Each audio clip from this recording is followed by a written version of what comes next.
আসসালামু আলাইকুম। কেমন আছেন আপনারা সবাই? আশা করি সবাই ভালো আছেন। চলে আসলাম আমার আরেকটা নতুন ভিডিও নিয়ে। কিছুদিন যাবৎ ঘরের অনেক প্রয়োজনীয় জিনিস শেষ হয়ে গেছে, কিন্তু আমি আর সময় বের করে এগুলো আনতে যেতে পারছি না। তা আজকে ভাবলাম একটু সময় পেয়েছি, তাহলে বাইরে গিয়ে এগুলো নিয়ে আসি। সবগুলো জিনিসই আসলে সবসময় প্রয়োজনীয় জিনিস, কোনোটা রেখে কোনোটা বাদ দেওয়ার কোনো উপায় নেই। আমাদের সময় আমরা যখন ছোট ছিলাম, এগুলোর অনেক জিনিসই আমরা তখন চিন্তামনা ব্যবহারও করতাম না, কিন্তু এখন সময়ের পরিবর্তনে অনেক বেশি জিনিস সব সময় লাগে। আমাদের ছেলেমেয়েরা অনেক বেশি জিনিস চেনে, আমরা এগুলো চিন্তামই না, এবং এগুলো লাগেও বেশি এখন। যাই হোক, যেটা লাগবে সেটা তো লাগবেই।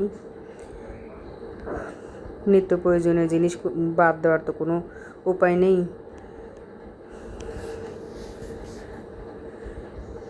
সবই এখন আমাদের প্রয়োজন।